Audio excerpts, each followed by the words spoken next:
That's all I know. You open this door with the key of reason. Beyond it is another dimension. A dimension of truth. A dimension of freedom. A dimension of joy. You're moving into the land of both the ideal and the real, of the possible and the actual. You've just crossed over into the Capitalist Corner. Where reason meets reality, welcome to the Capitalist Corner. Reason is meeting reality with Jim Valliant on the show today. I'm your host, Michael Liebowitz, and welcome to another edition of the Capitalist Corner.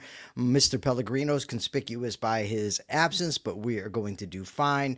We've got a lot to get into, so I just kind of want to dive in. But remember, super chats and super stickers are always appreciated. Okay, Jim, you're here for one reason, and it's not because of your, sparkling good looks, although they are there. Astonishing good looks. Yes, you are here for your legal expertise. I'm getting a text from Mark. Well, he's still busy. Okay, so have him post this over at X. So. Well, that's what I told him to do, but he gets confused. He gets much confused. like Jim. There's nothing better when Jim is off camera and he does the Mr. Magoo. He's trying to figure out where he is, what's happening. All right. Jim, we've got three Supreme Court cases that came out that are pretty big. There were two yesterday that kind of seem to be in conflict, but I don't know. So one is the slaughter cases that has to do with executive agencies, but the other one was the Federal Reserve. Tell us what happened yesterday. They're not so much in conflict when you look at it. Okay. The Supreme Court has been moving in the direction of we're going to go by the original intent and the original meaning of the Constitution. We have three distinct separate branches of government. The Congress is not permitted to create a fourth branch of government, an unaccountable bureaucracy. The ability to appoint executive officers, the responsibility to see that laws are faithfully executed is that of the president. That implies, and it is implied for 200 years, that the president has a right to remove, just as he has a right to appoint. If the president's ability to remove executive officers, in this case from the Federal Trade Commission, does not exist, then what we've done is we've created a fourth branch of government, extra-constitutionally. The president has the right to manage and control. Now, people who are critics of Trump see the short term. Trump has got all this new power. He can fire people on the Federal Trade Commission. And generally speaking, he can fire policymaking heads of executive agencies. And that, I think, is a very good thing. Note, too, let me do a little tangent here. Over the last 5 or 6 years, the Supreme Court has very, very much also limited the scope of the power of agencies, in particular independent agencies. For example, in the big questions doctrine, the agencies are not permitted in cases of ambiguity to define the scope of their own jurisdiction and power. So the Supreme Court has been moving consistently to limit the scope of agencies' powers and to bring them under the control of the elected president, the elected person who's supposed to control and manage executive agencies. They shouldn't be a force unto themselves. They shouldn't be making their own policy. And so I am a big advocate of this, even though in the short term, it delivers Trump a victory. Now, the Fed, Hold on with the Fed case for just a second. So I want to go into this. It's been called the administrative state. Some people say that it's part of the deep state, whatever. The bottom line is there's all these alphabet administrative agencies.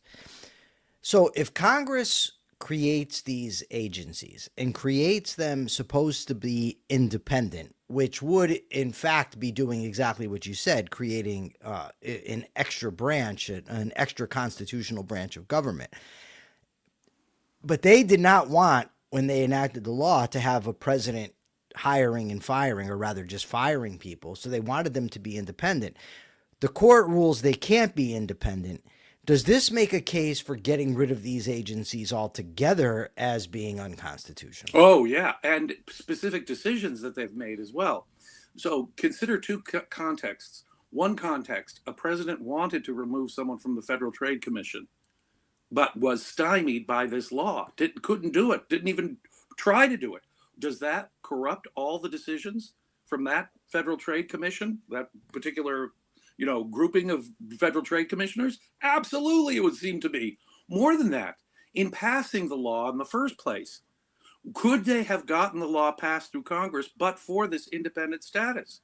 Could Congress, president won't be able to just fire them at will. Therefore, there's a certain protection. Okay, I'll vote for it under those circumstances. So does it challenge the constitutionality of the entire act? I think those questions need to be considered and need to be litigated. So this does open up a range of litigation that can challenge both specific decisions by administrative agencies and the law that underlies the administrative agency itself. Yeah, that's now on the table, red hot.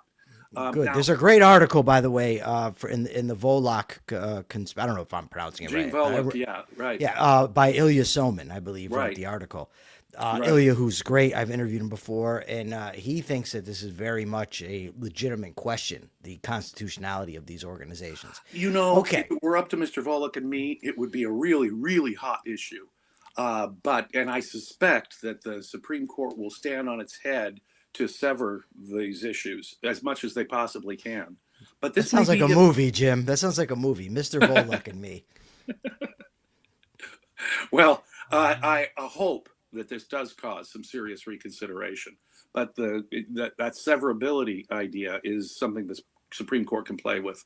So I'm not ultra sanguine on Volok and Soman and me getting what we want here, although it makes good legal sense. Okay, so the Federal Reserve, created in 1913 as a quasi-private, quasi-government institution. There's 12 Federal Reserve banks. Ostensibly, they're private, but the Board of Governors is appointed by the president. And of course, they can be taken back at any time if Congress so chooses. But the idea was they're going to be independent from political machinations. For instance, Donald Trump jawboning the Fed about lowering interest rates. How does that differ, though? How is that not also a extra constitutional branch of government differently from these other agencies? Even the Federal Trade Commissioners have certain rights as appointees or employees of the federal government. So in other words, the government can't be arbitrary in the way it goes about dismissing people.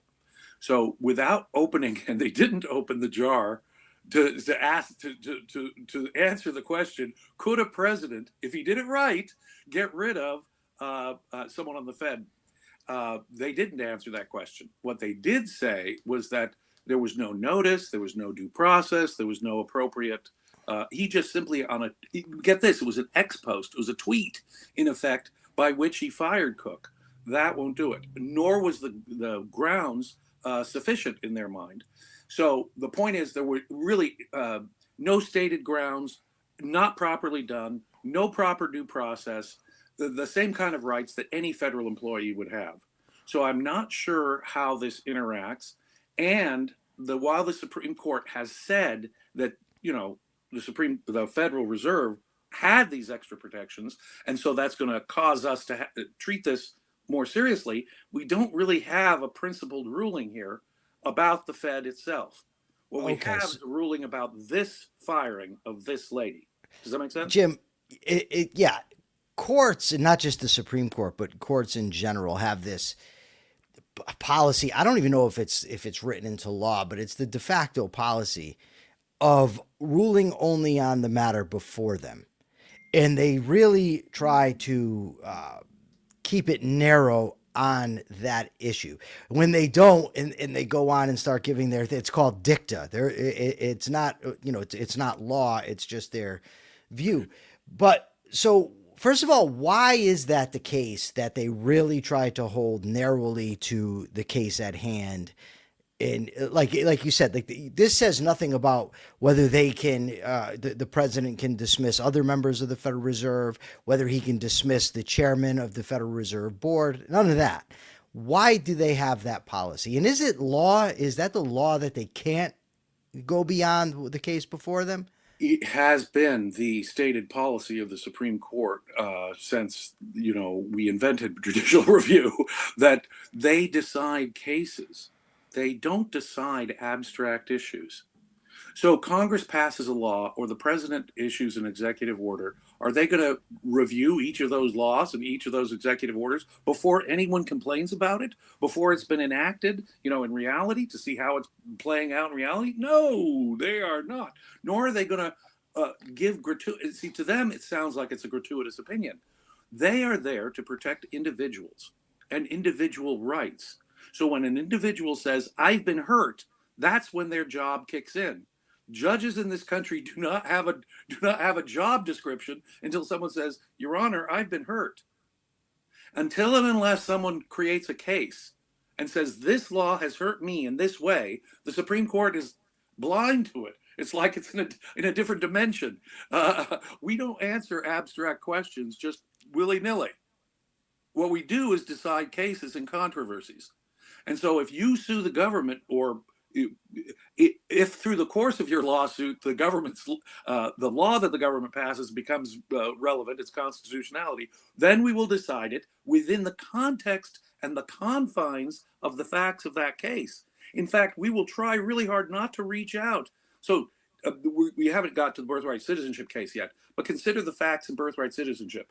The 120-some-year-old case that is the only precedent here. The parents of the Chinese person had acquired legal residency, unlike the illegal immigrants in this case. So the previous case from the 1890s really only controlled the facts, those facts. That was the Wong case, right? You're talking about? Okay. Yes, that's right. And so in this case, we were asking the Supreme Court to decide a slightly different fact pattern. Well, what if they're illegally in the country? Unlike in that case, Supreme Court said, no, the same rule applies because that difference doesn't make the difference. And so the Supreme Court is deciding, and dicta, you're right, they could have some opinion. Take, for example, Dred Scott. Horrible decision after the 14th Amendment, obviously overturned as such. But there's all kinds of additional opinion. For example, in the Birthright Citizenship, they have a discussion of Dred Scott. So what is that, though? It's dead law. It's dead law. We're just saying, if something like this, you might want to consider this abstract. So they give us guidance, abstract guidance about future cases, but that's not the holding. The holding pertains to this specific fact pattern. So in regard to this birthright citizenship case, which if you don't know everything to know about the decision, it's okay because you just found out right before we came on the air when we were talking. But it was ruled 6-3. I believe 2 Trump appointees were with the majority, Coney Barrett and Brett Kavanaugh, if I'm not mistaken. I'm disappointed in Judge Thomas, and let me tell you why. Because the plain meaning of the text, if you read it according to contemporary understandings of the text, which isn't the way I would do it, but even if you did that, you would come down on the side of birthright citizenship. If you go by the plain meaning of the text at the time, you come down on the side of birthright citizenship. And if you want to get into the intent and read the debates of the time, you still come down in favor of birthright citizenship. Now, Judge Thomas, there were 2 things that convinced me to be an originalist originally. Well, 3, I'll say, because I'll throw Randy Barnett's book in there as well. One was Walter Williams on the Rush Limbaugh show discussed it. The other was Randy Barnett's book, Restoring the Lost Constitution. The other was in an American government class I took. They had a mock debate where they took the writings of Clarence Thomas and compared them to the writings of Thurgood Marshall. And it was activism against originalism. And Thomas's point was the entire reason we want a written constitution is so that judges cannot just make decisions based on their own views. He said we went away from that. That's how it was done in England with the common law. Everything was based on precedent. So for Thomas now to turn around and be in the minority against this and say it only applied to slavery, it's very disappointing to me. It is. It is. The plain meaning of the words really decide this. But if going by his philosophy, original intent, they rejected the very idea that Thomas is dissenting on here. that it's freed black slaves. He said, look, this was all about freed black slaves. This is all about no. They rejected that idea. They could have said, despite former condition of servitude, yeah, they could have said that. They rejected that. They said, they spoke in terms of all persons and any person, and no person shall be deprived equal protection or due process. So they're talking about persons, all persons. Right. And, I can't remember the guy's name, but somebody actually said about this at the time that they were just codifying in the Constitution what had already been the practice and putting it into play. And by and large, jus soli, the idea that I think that means blood of the soil, basically where you are born dictates. We inherited that where idea your citizenship from English is. common law.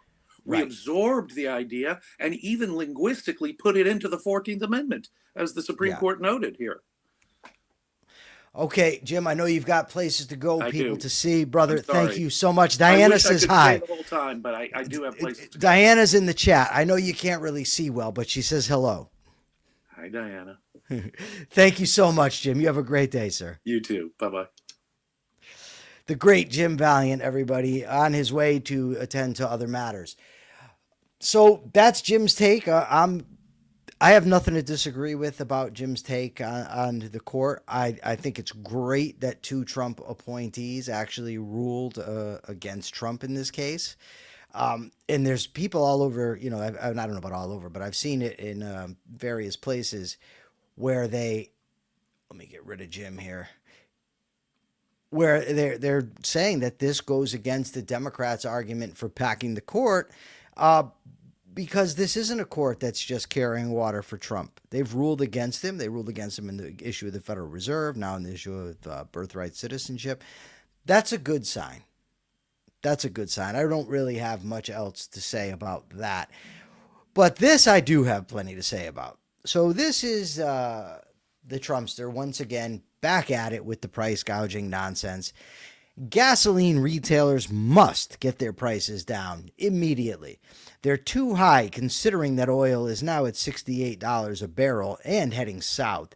The retailers must quickly react to this statement and do what they know is right.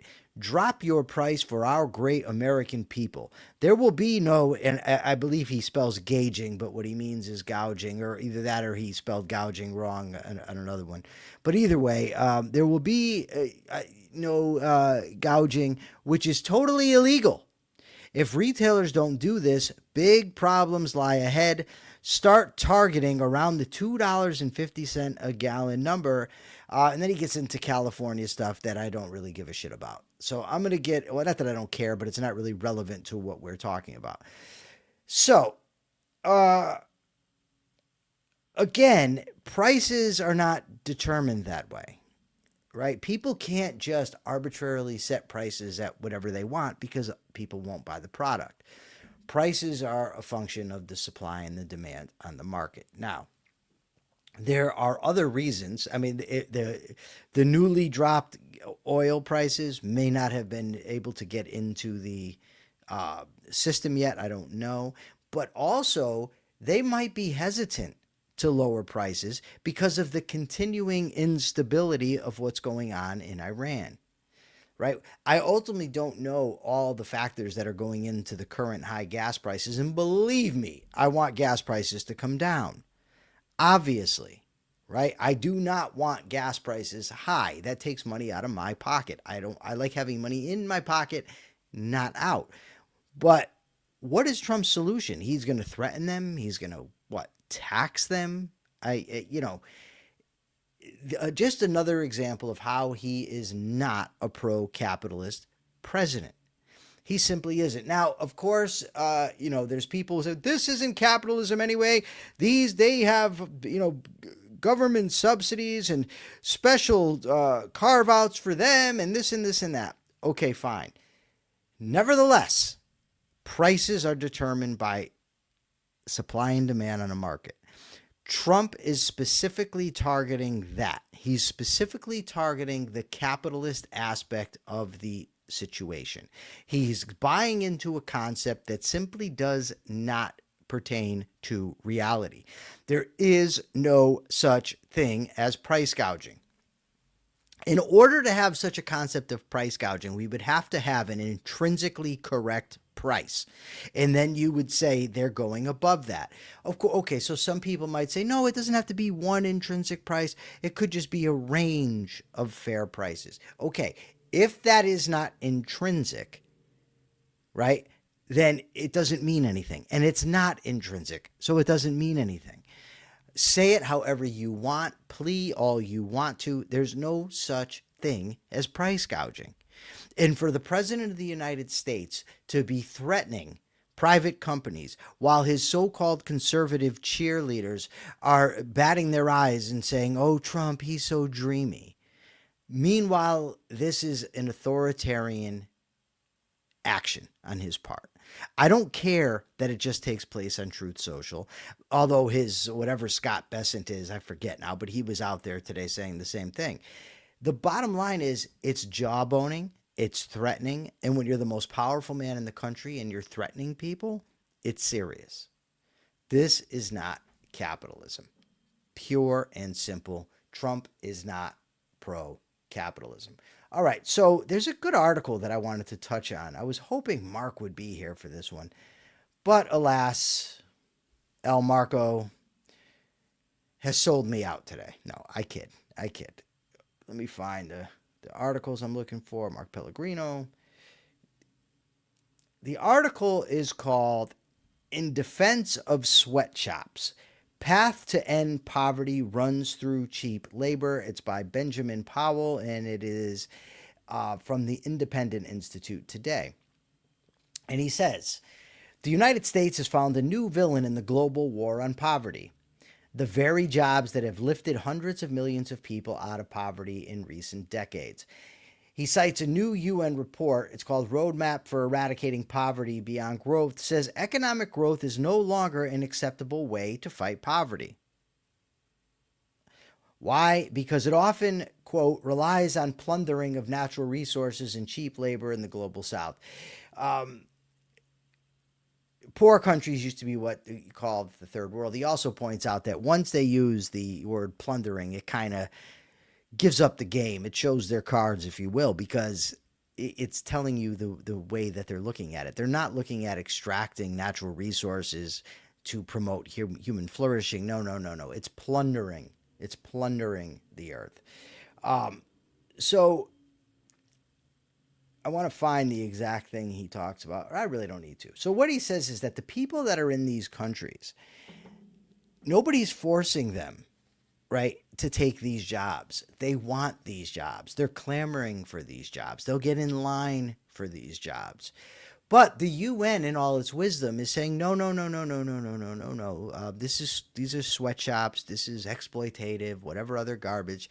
Okay, so then they don't work. So where does that leave them? Many of them will work on farms in blazing hot conditions, breaking their backs, 16 hours a day. And that's supposed to be better because they, in all their wisdom, the UN that is, and of course the progressives who make these kind of arguments, don't like it. They think it's immoral. By what standard, they never say. It's just unconscionable. It's unfair. The people are being treated unfairly. It's unfair to give them a job. It's unfair to make their lives better because you are not making their lives better fast enough and as much as the UN judges to be appropriate. I mean, if you even look in like the United States, for instance, it's analogous, but nowhere near as extreme because, well, those people in the countries we're talking about risk probably death. I mean, extreme poverty. But in the United States, you enact a minimum wage. And it's been said, it certainly isn't original to me, but that the minimum wage is actually zero because companies don't have to hire you. So if I want to negotiate with a company and I'm willing to say, look, I do a podcast, right? I need special accommodations because I do a podcast. I am willing to take less money from you to accommodate me. I can't do that if it's below the minimum wage. So my freedom to contract, the employer's freedom to contract are both wiped out because the government, in all its brilliance and compassion, has said this isn't any good to do. And it's the same thing here. You raise the prices of labor, you get less people employed, but the government's happy, and the feel-gooders out there, the do-gooders, all feel good about themselves. Who cares if they actually solve the problems that they're pointing to? That doesn't matter. No, no, no, no. It's their intention that counts. Never mind the economic illiteracy. Never mind the use of force to stop people from engaging in freely chosen activity. No, no, no. They have compassion, and they have the point of a gun. It reminds me of Isabel Patterson's chapter in God of the Machine, the humanitarian with the guillotine. By the way, folks, if you were joining us from X, this is the Capitalist Corner show. It's on the Rational Alternative YouTube channel. We do this show 5 days a week, Monday through Friday, noon Eastern, 9 Pacific. Normally, Mark Pellegrino joins me. Today, he had other things to do. By the way, there will not be a Capitalist Corner weekend this week because we have the 4th of July. But normally, noon Eastern, 9 Pacific on Saturdays, Megan Ribbons and I do the Capitalist Corner weekend. Also, members only content this Sunday will once again be 9 a.m. Eastern because I have to be somewhere at 11. All right.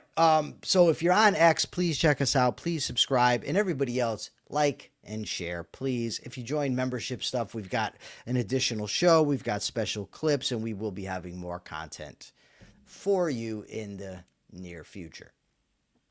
Okay, now where the hell was I? I suppose we could talk about Ben Franklin. Who wants to talk about old Ben? We've been doing a series about the Founding Fathers on this show, and I think we've been doing a very good job of it, if I don't say so myself. Ben Franklin was born in Boston, Massachusetts. Brilliant man. Ended up in the newspaper business, moved to Philadelphia, ended up working for the British government. He went over to Great Britain. He opposed the Stamp Act while he was over there, but he was not for independence initially. Initially, old Ben was not for independence. Then he tried to get creative, and what he did was he released some personal letters of Thomas Hutchinson's, the royal governor in Massachusetts, and he thought that his goal, I guess, was to say, okay, look, it's actually the local governor. It's not the British monarch. It's not the British parliament. That's the problem. This blew up in his face. He lost his job, and he ended up getting a real dress down over there in across the pond, as they say. So he ends up back in the United States. He's elected to the Second Continental Congress. He is part of the group of 5 that was drafted to write the Declaration of Independence, or was selected to draft the Declaration of Independence. He, Thomas Jefferson, Roger Sherman, John Dickinson, and John Adams. I hope I named all 5. Roger Sherman, John Dickinson, John Adams, Thomas Jefferson, Ben Franklin. Yes, I did. Okay. So he was part of it. Word is that he did a little bit too much joking, which is why he wasn't ultimately the guy who wrote it. Thomas Jefferson was, but Franklin did do some editing there. He also was sent out to over to France as an ambassador to procure their help, which he did. He procured money, soldiers from the French to fight the Revolutionary War. The French, of course, were a big help to us in winning the Revolutionary War. He furthermore helped negotiate the Treaty of Paris, which brought an end to the Revolutionary War.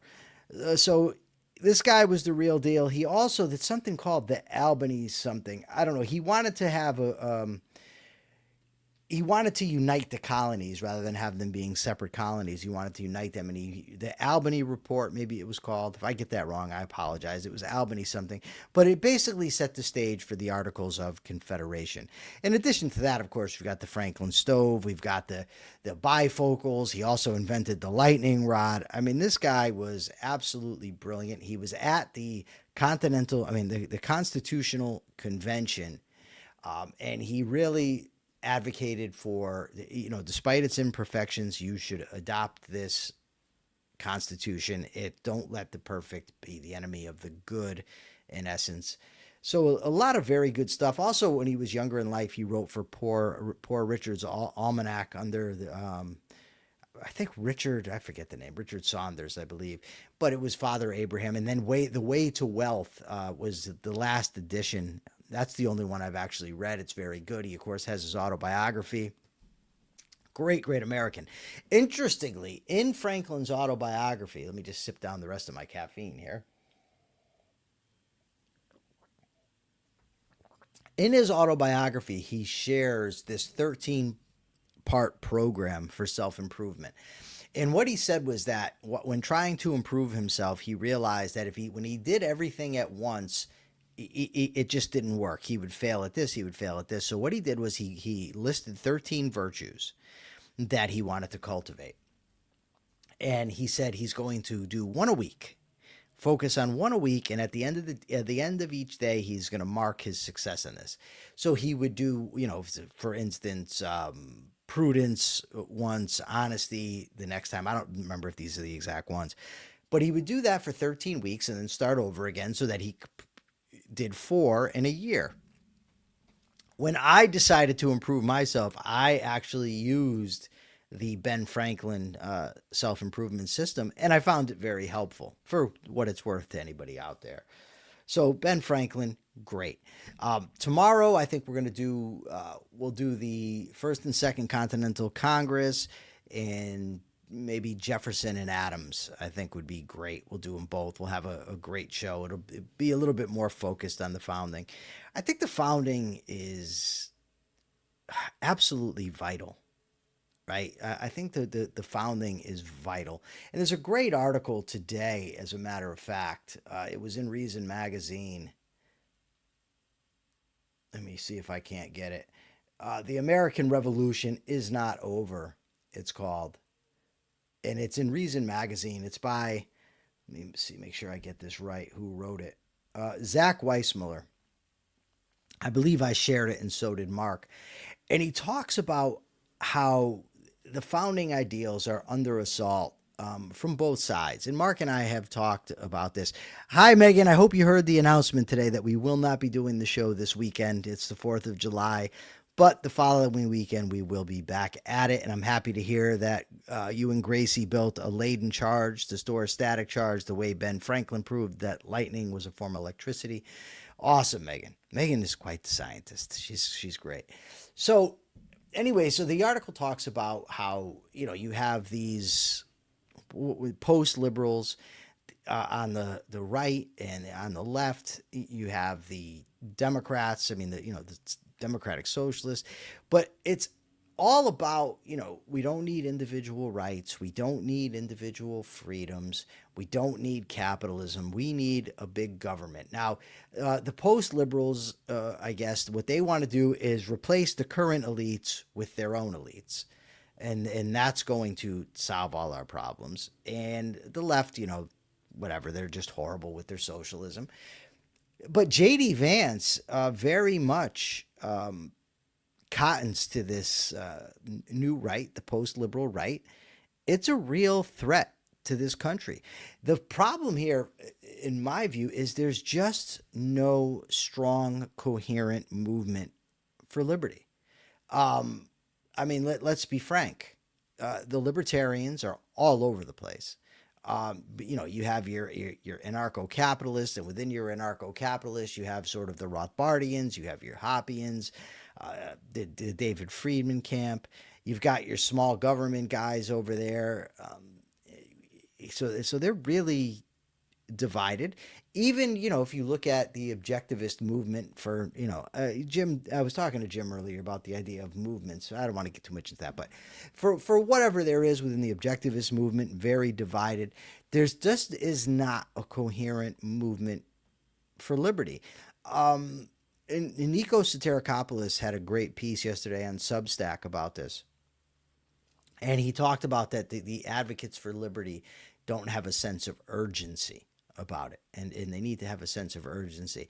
I agree with that. I do. I think Mark and I have talked about this. And we've talked about it here with you guys. I think what we really lack is a great communicator. are great communicators of complex ideas. I mean, if we're going to get into, for instance, objectivists frequently, okay, Tal Tafani, I guess, says there is no movement yet. Okay, that's fair. Maybe there isn't. But anyways, so now I forgot what I was going to say. Oh, objectivists are fond of saying that a problem with the libertarians is they don't have a whole philosophy, that they focus only on politics. That's fair. Okay, but when you're talking about a whole philosophy of objectivism, it is not an easy task when you are talking to laymen. If you think that your average person is going to sit around and listen to stuff about axiomatic concepts, conceptual common denominators, and unit economy, you got another thing coming, right? They just do not. I mean, they're not going to do that. So you need somebody that can communicate effectively very complex ideas. And I just don't think we have that. I certainly haven't seen it. I'd like to do it myself, but I quite frankly, I don't know that I have the ability. I'm not, Patrick Henry, I am not. Thomas Paine, I am not. So I think that that's what we need, a great communicator. I also think I'm going to side with Scott Schiff, even if he calls himself I Like Numbers, because he frequently references the circular firing squad within the liberty movement. The problem for Scott, of course, is that he's just as much a part of the circular firing squad as anybody else, and I have been as well. It's almost like in the liberty movement, and I'll own my part in this. We're like the proverbial crabs in a bucket, right? So, and it's not an envy thing, I don't think. It's just so if I see somebody arguing for liberty, but they do it in a way that I disagree with or that I think is harmful, I'll go after them and I'll critique them. So now the person, whoever it is, has a choice, right? They can either address my arguments and, of course, then take them away from messaging to a broader public. But if they leave it out there, unaddressed, to quote the great, Jerry Seinfeld, that's one hell of a matzo ball sitting out there. But if they want to take the time to actually address it, now they're back into, basically, I don't want to say the echo chamber because you're disagreeing, but they're getting into the real inside baseball stuff. And I don't know the solution to that. I really don't. I do know that we end up arguing. I mean, I've been having a big argument last couple of days about jury nullification, for instance. And I'm just thinking, jury nullification is not a big problem in this country. Deciding whether jury nullification is bad is not going to get us anywhere. Right? So here's the thing, right? So what do we do? What's the strategy? How do you do this? How do you get together with the people with whom you agree, make the arguments against the broader culture or against the broader political parties, but do so in a way that doesn't imply you're agreeing with people within your group that you don't agree with? And I got to tell you, I don't know the answer. I'm looking for the answer. I'm looking for a solution, but it's not an easy task. But I am on it. I'll give you that. I will say that. Jason Adams says, would a capitalist philosophy of law, according to Ayn Rand, be objectivism? No, of course not. It would not. Okay, see, Jason Adams just did it to me now. Jason Adams, you did it to me, and it's okay. But this is one of the things, right? So even people that say objectivism is closed, like me, right? One of the reasons I say that I'm not an objectivist is because I think objectivism is a closed system, and there's things within it, not much, but a couple, with which I disagree. Right? And I don't know where the line is. How much do you have to disagree with to not be an objectivist? I don't know. But nevertheless, people within the closed movement, I mean, if you look at, for instance, the Ayn Rand Institute, Ayn Rand died in 1982. the Ayn Rand Institute does a lot of stuff. Now, they're careful to say they're not speaking for her. I get that. But they do a lot of stuff, for instance, on foreign policy. But the foreign policy stuff they're talking about has no bearing. We have no way to know what Ayn Rand would think about this stuff. I mean, we can draw. I mean, if it's something, absolutely ridiculous, there's certain things about which we, I think, can know, but we still can't ascribe that view to her. We certainly can't speak in her name. So there cannot be an objectivist foreign policy right now. We could say there's principles that she put forth, but then applying them is a different story. So if that stuff comes up, right, like Jason Adams just mentioned. So no, if somebody were to develop a philosophy of law and did it based on the writings of Ayn Rand, it would not be objectivism. Doesn't mean it wouldn't be good. It sure as hell doesn't mean it wouldn't be true, but it wouldn't be objectivism. So suppose somebody writes that and claims it's objectivism, but I agree with it. Do I then say, do I make the argument about, no, this isn't objectivism, or do I promote the work because it gets things going in the right direction? These are difficult questions to answer. And for anybody that wants to advocate liberty or be in the space that I've injected myself into, I think we have to come up with solutions to this. I think that let me not say me. I need to come up with a strategy, with a better approach toward my communication, toward the issues that I discuss. That's a challenge that I have. Megan says I'm being too hard on ARI. They always quote what Ayn Rand did say and offer a refreshing voice to the news cycle echo chamber. No, Megan, I actually said they do say that they're not speaking for Ayn Rand. I agree with you. Nonetheless, though, Megan, when you are called the Ayn Rand Institute and you're putting out arguments, in the average person's mind who's not in the circles, they're thinking that's objectivism. That's Ayn Rand. But I'm not being hard on them. I'm not even really criticizing them. I'm just saying that it can lead to difficulties. And I have to figure out for myself the approach that I want to take. It's like I feel like a Michael Corleone. Just when I thought I was out, they pull me back in. I'm the guy that when I see an argument that's bad, I feel the need to address it, but I don't need to do that. And I need to learn when to fight, when not to fight, and I need to learn better ways to communicate my ideas. So it's not about ARI. I use them as the example because there's people that disagree with ARI, so then they end up arguing with ARI. Or there's people who disagree with the Atlas Society. Now they're arguing with Atlas Society or OSI.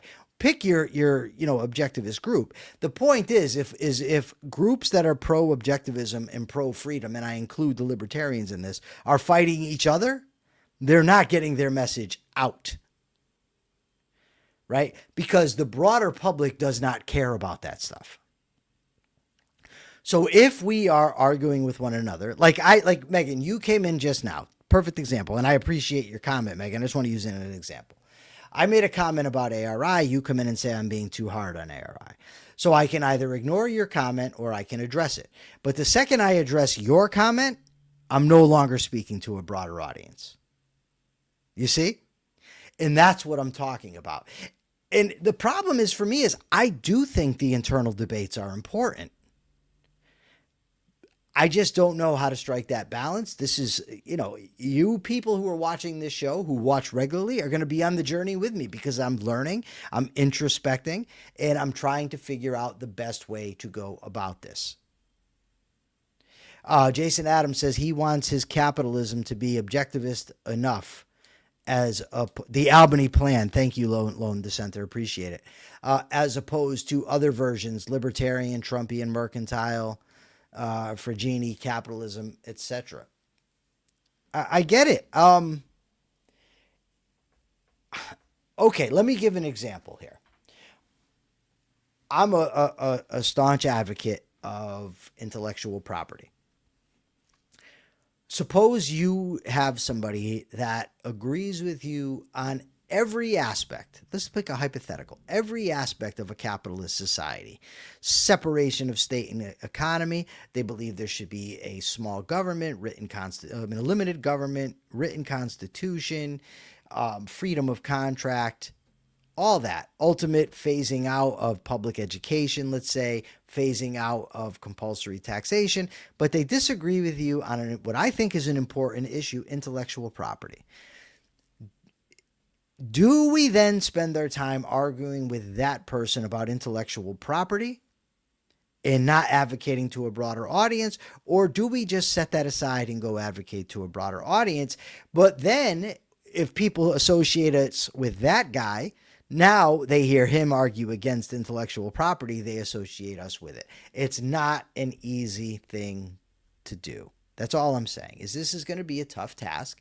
I think I'm up for it. I think Mark is up for it. And I'm going to be working on it going forward. So I'm just really just having a conversation with the audience, letting you guys know where I'm headed, what my thinking is. That's it. And by the way, everybody, once again, if you're joining from X, this is the Capitalist Corner Daily Show. It is our flagship show on the Rational Alternative YouTube channel. Please go subscribe to us, share, tell your friends, do everything. Megan says, I don't find a lot of value in coalition building. Robert Zubrin has advocated for humans to Mars for decades. The furthest he's ever gotten to achieving that goal was by convincing just one man, Elon Musk. I don't know, Megan. I know that the people that founded this country, that ended up ratifying the Constitution, had a lot of disagreements with each other. And without forming coalitions, they would have never gotten the Declaration of Independence written. They never would have got the Constitution done. So, that's just my take on this stuff. I'll be thinking about it. I look forward to your comments, your questions, and anything else. Speaking of which, anybody have any comments, any questions? I got to find see if anybody answered the questions from yesterday. I think Mark asked the question yesterday. I find it so disappointing when we ask questions and nobody goes and answers them on YouTube. We're up to 889 subscribers, 111 away from 1,000. Please, folks, help us get to 1,000 subscribers. We want to get into the 1,000 subscriber range. Megan says the value in that disagreement was the Federalist and Anti-Federalist papers. There were Federalists, people that were proponents of the Constitution that disagreed with one another too. Those are the two extreme camps. I like numbers is saying something else here. Let me find out. Let me find out. Oh, geez. Megan, you really distracted me here. Okay, let's see. Nobody answered Mark's question yesterday. That is just disappointing, folks. Please, whatever question I ask today, please go and answer the question. Please. Even if it's just to say, you know what, I really don't have a strong opinion about this. But answer it. Let me know that you care. Let me know that you're interested in the content we're putting out, which I personally believe is great content. You did answer it, Jeanette? Well, it's not showing up. Sometimes that happens. YouTube, whatever. Look at this. $5 from Jason Adams, our first super chat of the day. What is he saying? He says, for your information for reference, the Ferengi, we're on Star Wars. You know what? I know. I know the guys, yeah. I know who they are. They had a whack view of capitalism. I don't want to see. Okay, I don't want to see that either. I wish I would have picked up on it when you wrote it. I thought you were just writing about some group that I've never heard of. But now I know. All right. Well, anyways, capitalist thought of the day. What will the capitalist thought of the day be today? The capitalist thought of today is, if we are to advocate for capitalism, for free markets, we need to know what it is that we're advocating. We have to be familiar with the economic arguments. We have to be familiar with the moral arguments. We have to be familiar with the history. But most importantly, we need to be able to inspire others. We need to be able to get people emotionally involved. We need people to understand that under capitalism, their lives will be better. There will be more products. There will be more jobs. There will be better prices. They will have freedom, and they will have the ability and the context in which to flourish. We need to communicate that to people, and we need to communicate why it is the case. So, as a recommendation, I highly recommend Henry Hazlitt's Economic in One Lesson, Frederick Bastiat's The Law, and Ayn Rand's Capitalism, the Unknown Ideal. Just these three books, just these three, would give you a hell of a head start in advocating for capitalism. Okay, my question of the day, and please go to YouTube and answer this, folks.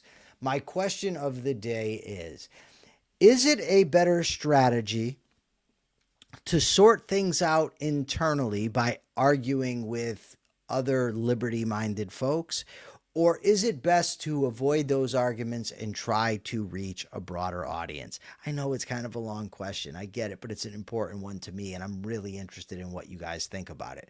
So is it better to argue with people with which we likely agree on most things, or would it be better to try to reach a broader audience? Please go to YouTube and answer it. Also, help us get to the 1,000 subscriber mark. We will be back tomorrow, 12 p.m. Eastern, 9 Pacific. Mark will be back. We'll have a lot more content for you. Thank you all for tuning in. Thank you for your comments. Thank you for the super chat. Until tomorrow, please check your premises. Peace.